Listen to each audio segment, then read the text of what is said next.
Welcome back for another guitar lesson with us. And today, what I wanted to do, last time we talked about buying a guitar. So hopefully by now you've got yourself a guitar. So let's learn a little bit more about both the electric guitar and the acoustic guitar. Let's start first with an acoustic guitar. Obviously, an acoustic guitar doesn't need an amplifier to go with it. It has a sound hole here in the middle that picks up the reverberation of the strings, and that is what creates the sound. Now, they do make a lot of acoustic guitars these days that do have a pickup or some sort of electronics built into it where you can plug it into an amp. That may come in handy for you if you play at church, if you're planning on gigging, playing clubs or festivals or something like that down the road. Certainly that may come in handy, but as a beginner, it's really not something that is necessary.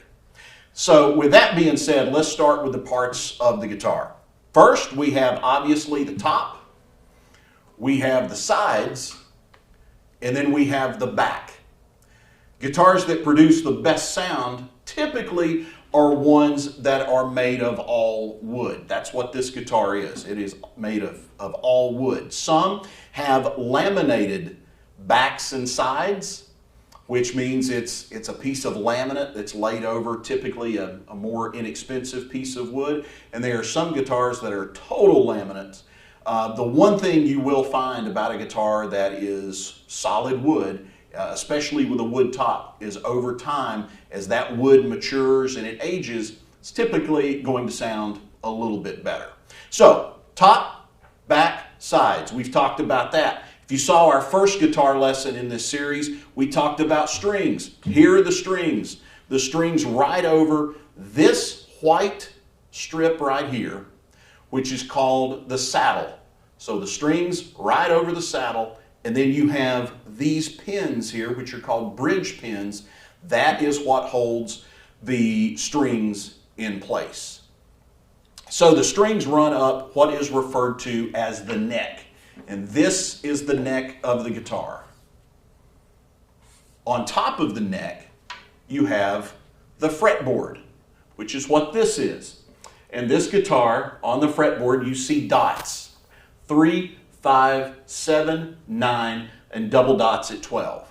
Now, the reason for that is those are called position markers. It just helps you that you're playing, especially when you're playing up and down the guitar neck, it gives you kind of a guide as to where your fingers need to be, rather than you always having to look over at the front of the guitar and see where your fingers should be. So those are position markers. Now, the other thing that you're going to see on the fretboard is these little things here that are actually called frets. They look like speed bumps, but they're not meant to slow you down.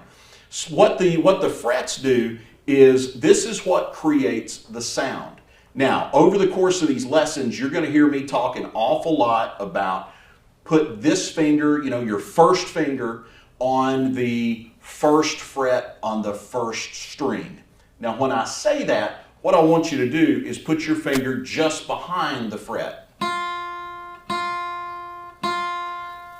That's how you produce the sound. If you put your finger on top of the fret,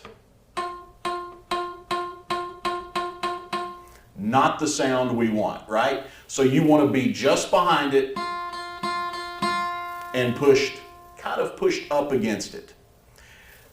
Lastly, on the guitar is here at the top. This is referred to as the headstock.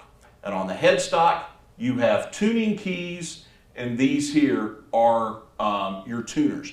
This is what you turn to either tighten the string to raise it in pitch, or loosen the string to make it lower in pitch. Righty-tighty, lefty-loosey, right? If you want to tighten the string to raise it in pitch, turn it to the right.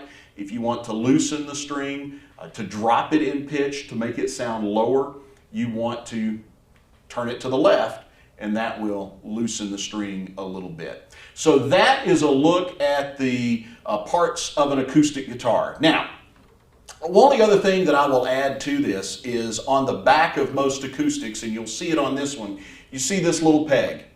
that peg is designed for you to be able to place a strap. Now, what has always befuddled me about guitar builders is they put a strap here, but then there's no other peg anywhere for you to be able to put your strap. So what you would need to do is take it to one of your locally owned music stores and have them be able to place a peg. Sometimes they can put it here if you wish. If you don't want somebody drilling on your guitar, and I totally can understand that, the next thing you can do is you can run it through, just get a shoestring. And if you'll run the shoestring underneath your strings up here, you can tie that shoestring to the other end of your strap, and that will give you a strap to be able to stand up and play. So that is a look at the parts of the acoustic guitar. Thanks for being with us again. We'll have another lesson where we'll talk about the electric guitar, and we'll do that real soon.